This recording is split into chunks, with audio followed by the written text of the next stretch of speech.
It seems like only 2 weeks ago that we were at Salvador Finca Argentina. We should get more up to date on this. So just a couple of weeks ago we talked about Alejandro and we had a little bit of a blast to the past to episode 193. So it's probably about time that we updated that information.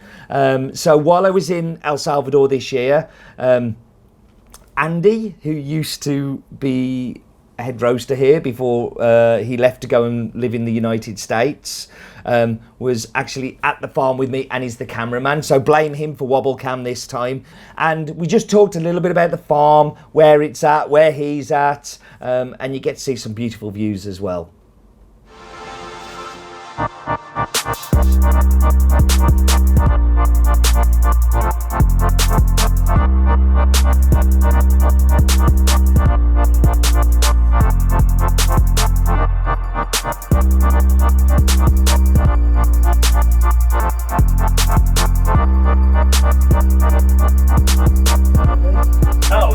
No, hold on, don't roll yet.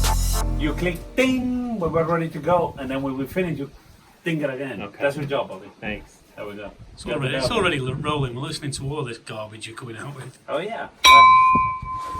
All right. Take two. Hello everybody and welcome to In My Mug. This week we're on Finca Argentina, joined by a familiar face to viewers, Mr. Alejandro Martinez. Hey. Hey Ali. Hey, how are you? I'm How's good. everybody? I'm sure they're fine. This is in the future, so it doesn't matter. Okay. Yeah. So we're here on Finca Argentina. For those who don't know you and don't know the farm, first of all, tell us a little bit about yourself, who you are, where you're from, your background, and then tell us a little bit. Sure. So I'm Alejandro. I grew up all over. I grew up in Ecuador, Costa Rica. Finally landed here in '07. I spent some time in the U.S. as well, working in financial services. And then when I landed here in '08, my dad had inherited Finca Argentina basically from my grandfather, who bought it in 1974, I believe. And he wasn't sure what to do with it. So I came around, looked, at the farm, and then met Steve, started getting involved in coffee, and things have progressed since then. So we sold the coffee to Steve. He loves it. I hope you guys love it too. And we've been doing this now for a while, right? For like close to 10 years. And the farm. So the farm's broken down into different tablons. Right. Tell us about the different tablons and the varietals on those tablons. So a little bit more about the farm. Is an average of 1,250 meters above sea level. So we have some tablones that are higher than that and some that are lower. And so we basically have San Jorge, Fincona 2, and Fincona 1 on this side of the farm. And then on this side of the farm we have Huachicolin, Piletas, and Los Mango sets over there. Cameraman, if you just go down there, you can see the Gachipolin there. It looks, you don't see any coffee trees. They did massive pruning, and there's a lot of wind today. We've lost a lot of foliage. And right here is Huachicolin that you can see. We replanted this one, and it's looking really nice. It's got some Candied trees.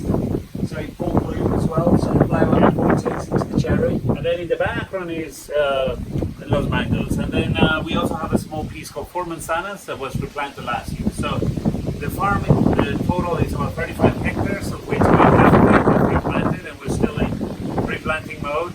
As you can see, this area down here looks really awful, and we're trying to, probably next year we're gonna put in brand new trees and try to get it up to standards. So what varietals do you have in the farm? Because you have quite a few different ones, don't you? So yeah, when we started we only had Bourbon and some Candied. And right now we have Apis and Jorge, we have some yellow Pacamara and red Pacamara that we got the yellow Pacamara we got from our friends in Nicaragua, the Nourishes, through Steve. Here in Huachicolin we put H1, which is an F1 hybrid. And we also have some yellow Bourbons, orange Bourbons, Ica 2. We still have some Cadimors here in Fincona 1. And the Macarena trees. So if the cameraman can show, you can see the big green trees, the tall ones. Those are Macarena trees that are supposed to provide shade to the coffee trees, but they really don't. It's just a way of diversifying crops. And then what else we have? We've kept some of the Bourbon as well and the Cadimor. So yeah. So tell us a little bit about how you work on the upon, because you're really not into like using chemicals and spraying with like, you know, harsh stuff and what have you. So what kind of things do you do for fertilizer and to combat things like leaf rust, which is obviously a problem here in El Salvador? So there's your traditional farming, which is applying fertilizer, applying chemicals, and we're trying to move away from that. And we're full on organic with the fertilizer that we do on the farm, on the new lots as we replant. Just a disclaimer, organic practices rather than organic certified. Oh yeah, correct. Yeah. So I don't want you guys to think it's all organic, because it is organic, but you don't have somebody come around with a clipboard and see it making sugar. So we do a fertilizer, we call it bokashi, which is a low temperature fermentation of different things that we put in there. So we put chicken litter, we put coffee pulp You mainly. didn't call it chicken litter earlier. We call it chicken peep. You've been so polite on me. We do it. I don't know what's happening. So we have chicken peep, and then we have coffee pulp. We also put ground charcoal, which is great to improve the soil quality, and we also have ground rock with rock powder or rock.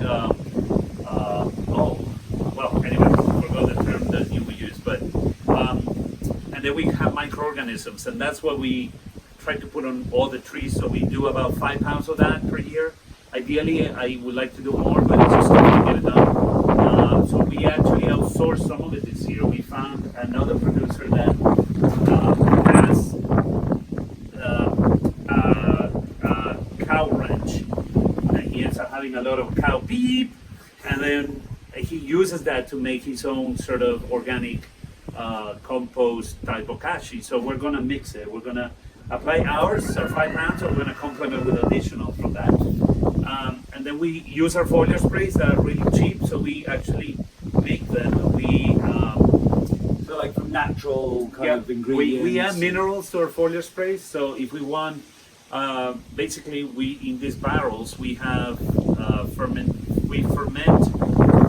the liquid, and we add the minerals, and that helps. And we mix what we want. And so if we want to apply boron and zinc and some calcium, we grab the different liquids from each barrel, we mix them, and that would be our mix. So yeah, well, we're trying to get organic practices in throughout all of the farm. There are some areas that we still use fungicides for leaf rust controls.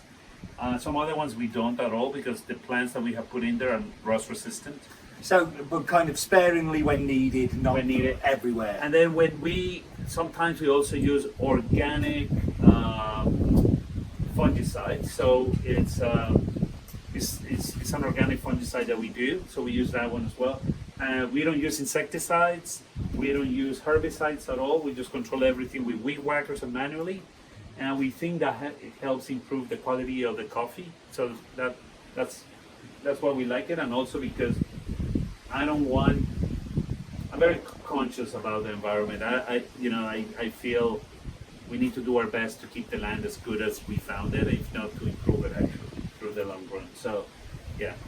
So, like, so often on these things we have like it's a bad news story, and crops are down and all the rest. Like, so shall we for once have a good news story? How's the yield been this year compared to previous years? So the yield's been great. So last year was a down year for the farm, and coffee tends to be biannual, and we're replanting. And so this year we got the up year, which has been great. And our goal is to eventually bring all the new tablones that we have replanted that are starting to come online. And as that happens, we're going to be able to replant more of the farm, and that's kind of what we're shooting for. So we'll be very happy this year. Next year probably is going to be a down year too, but hopefully it will be mitigated by all this new production that Steve has seen, and it looks fantastic. So it's good. No, fantastic work. The farm looks amazing. It's the best it's looked. And all of the visits, you can see the work that you've been doing year on year, and like it's just so good to see kind of progressing and doing better. And I don't give you compliments very often, and it's on a camera, so there's evidence and everything. But no, really excited. We cupped the coffees yesterday at the mill. Really happy with what's going to be coming your way. So you're going to be cupping it. So we may as well go back to England, UK, so we can taste it and talk about the coffee there. Bobby, do you want to give it a ring? Is that That's it? a cut. That was awful.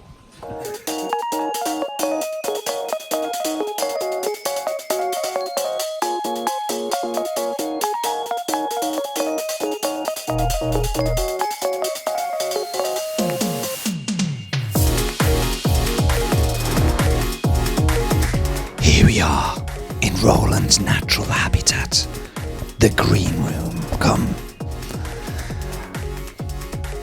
Be careful not to startle him, as he's very easily scared. Oh no, Roland's on the forklift. Don't use it. Have you been trained to use that? Okay. Roland, do you have any facts about Alejandro Martinez? I do. As you'll know, we're very health and safety conscious here at Has Been. So is Alejandro. So much so that he had to take a photo when he chopped off his finger and put it on Instagram.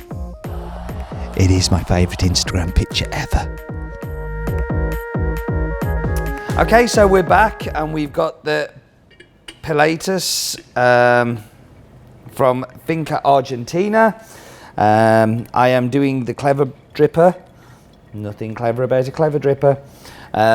And I've gone for a fairly coarse grind on it. 20 grams of coffee to 300 grams of water.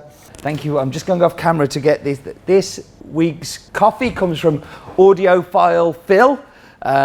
Sorry, I'm very badly prepared this week. Thank you, Phil, for your picture. Much appreciated. Please do keep them coming in on the hashtag hasbeen, and your picture can be on, and you can tell all of your friends how successful you are and how life has come to the perfect conclusion.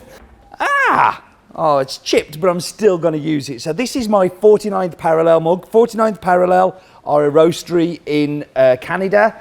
The Piccolo brothers own it. And somewhere I'm a huge fan of. Their coffee is fantastic. If you ever find yourself in Canada and looking for a roastery, I wholeheartedly recommend them as people you should hit up. Beautiful coloured mug as well.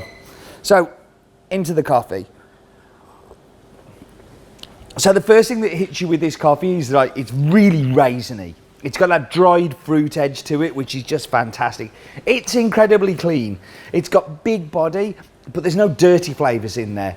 And it finishes, and I swear to you, like, look for it, you will find it, crème brûlée. It has a creaminess, but it has that brown sugar kind of toastiness to it. It's super sweet, and with those raisins in there, it's amazing.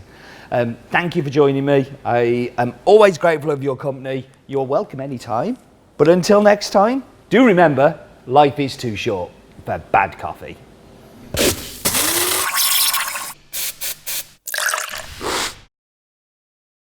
Into the coffee. That I can't remember what it is, so we better start again. Winner, winner, chicken dinner. Bad man.